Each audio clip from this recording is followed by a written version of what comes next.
Hi, it's Anita. Robert and I are down here with our good friend Sean Mahoney. Okay, we're at the Tucson Gem and Mineral Show. And Sean, we've known each other since you were a single man. That was a long time A ago. long time ago. You think about 20 years?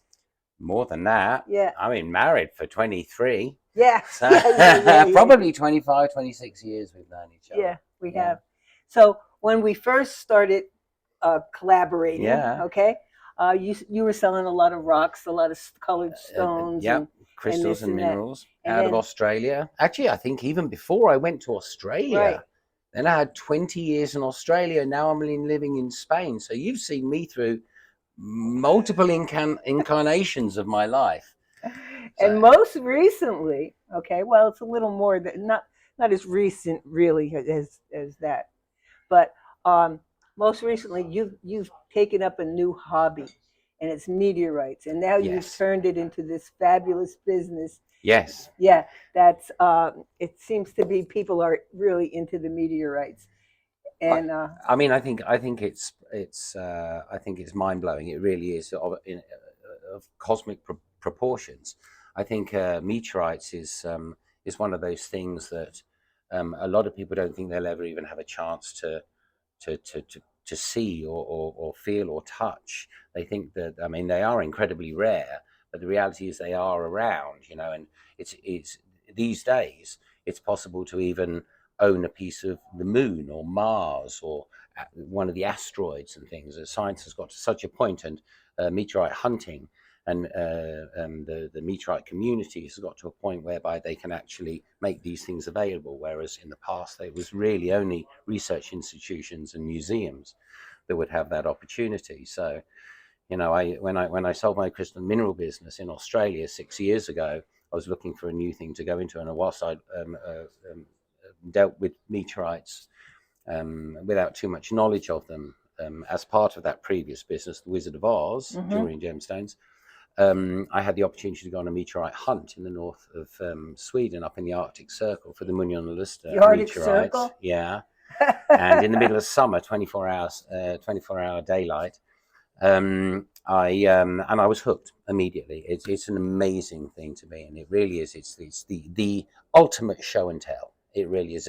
It's not possible to get meteorites out in a room of people and everyone not want to have a look at it Yeah. and hear more about it. I feel like a bore sometimes, but people tell me that I'm not. At least the polite ones don't. The polite, so it's a fascinating thing. It really is, and it's lovely to know that you're beginning to not even beginning, because I know that you've had some since 2020 when Yeah, at least I saw into we've had them at the stocking Center them. for the New Yeah, Age, and we've had a lot of people interested in them, and so we're back to get more. yeah, and fantastic. and anyway, that's what we're doing here. So Absolutely. tell us a little bit about what I've picked out.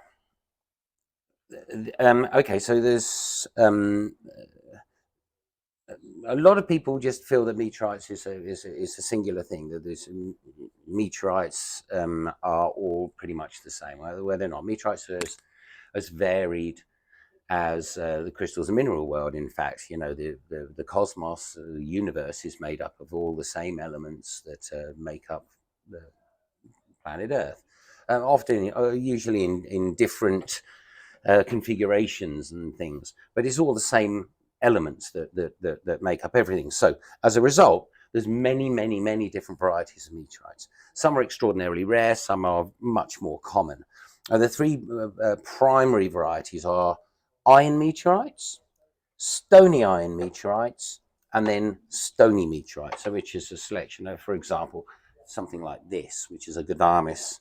Um, uh, it's you can see this beautiful fusion cross where it burned through the atmosphere, and I've cut these in half, and that's sort of stony meteorite, and it's flecked with iron as well.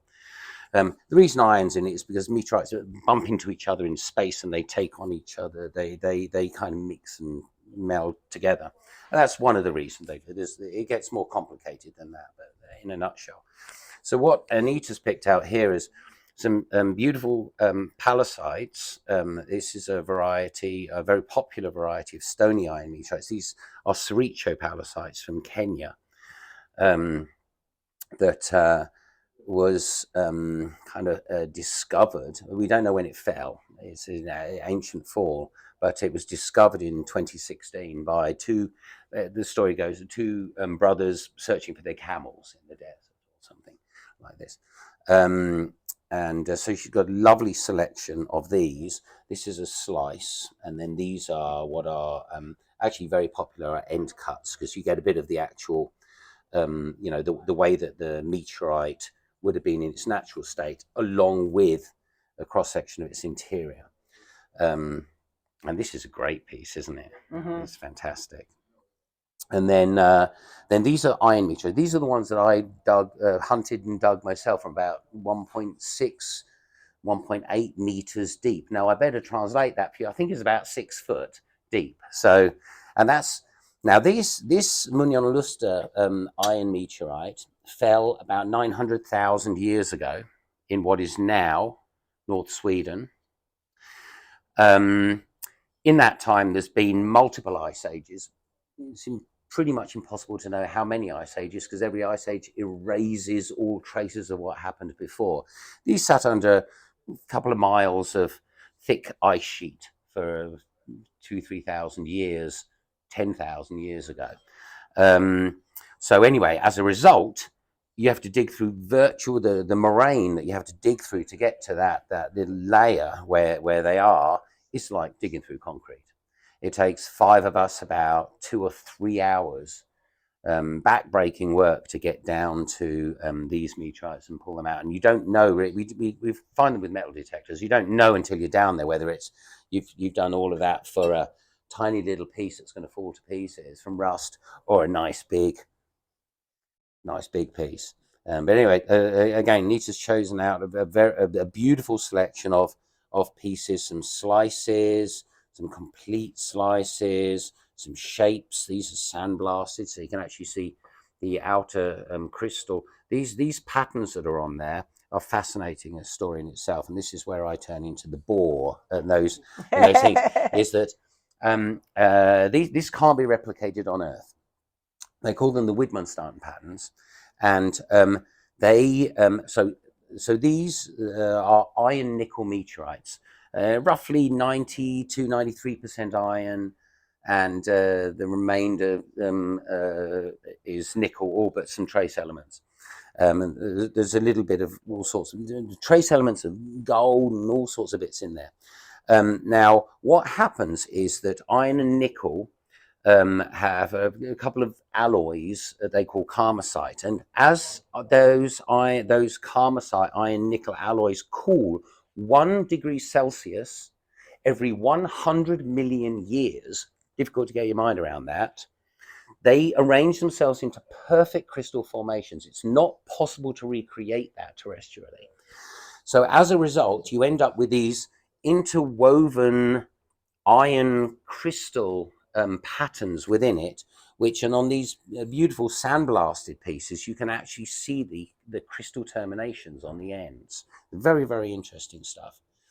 Anyone interested in this, Wikipedia and the internet, try and find reliable pages, because you've got to be a little bit careful what you find on the internet. But Wikipedia has some really good information on this. University of Washington website, Arizona State University. There's some very good pages from very, very respected and learned institutions describing this. And you got a few bits of Mars. We've got a few bits of Mars. My granddaughters have decided to start their own business.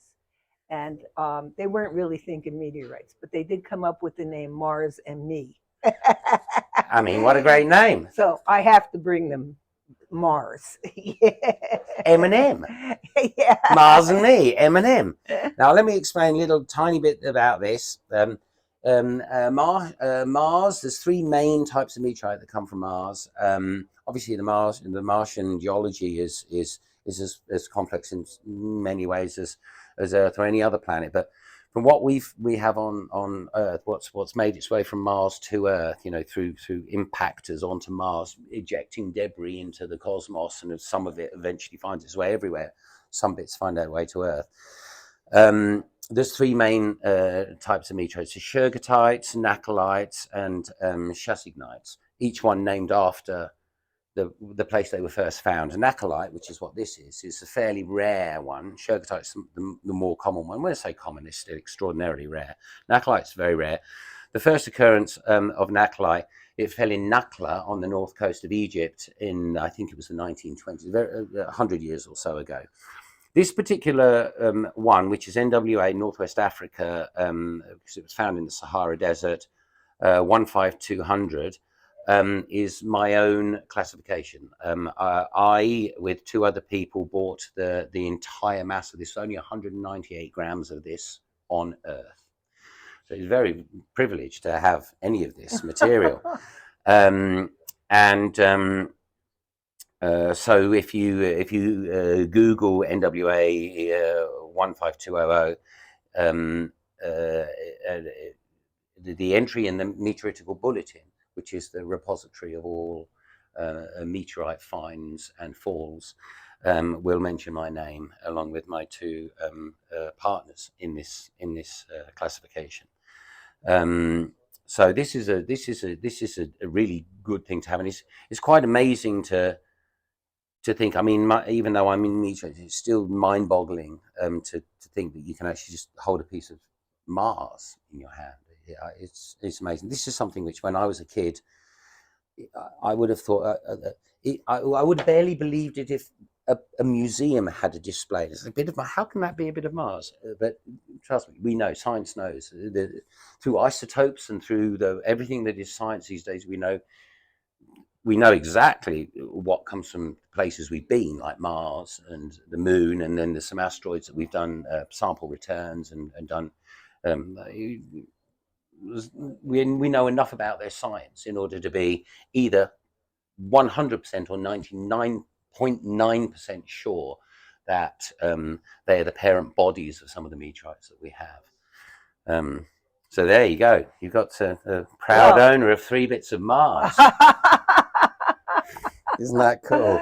You're incredible. Who knows what Takes one to know one. Yeah. Who knows what you'll come up with next? Wow. I mean, there is one down there that may be from Mercury. They're not sure. The jury's out on it. I'll show you very quickly, just seeing as we're talking about funky things. This is actually an enstatite crystal that is part of a family called Albrights. I'm not going to go into the science of it. I don't completely understand it all myself, so I don't want to be wrong. But this was discovered only in 2022 in Mali, in West Africa. And there's been some scientific papers written on this, and it could be the first meteorite found from Mercury. It's contentious, but nevertheless, that contention's within a very high level of science. There's people who believe that it is. There's people who contend that. But anyway, there's a good chance that at some point we're going to find mercurial meteorites. We haven't as yet. There's been a couple that have been thought as and then proven not to be. Science is good at that, you know. But this is the next contender, and it's fantastic because you get terrestrial enstatite crystals, and they look almost identical. They got a little more color. These are highly fluorescent. They look great under I think it's shortwave, highwave, but the rarer type, not just your regular backlight. And they also have a little translucency. So, you know, what this illustrates is that meteoritics is constantly moving forward, constantly discovering new things, and just constantly opening up the cosmos to us, and not just to science anymore, but to actually anyone who's interested. There's kids coming in here and say, "Oh, you've got that," because they've been reading. There's Facebook pages that even kids can follow. You know, it's brilliant. It's brilliant. The whole field's opened up, and it's a very exciting time to live in. When was the first meteorite discovered here on Earth, and when they realized? I think you told me a story about a historic meteorite. There is, and look, I mean, to go way back in history, there's definitely there's coins and there's cave paintings that indicate that in ancient history, a consciousness of these bolides coming from, but they weren't very necessarily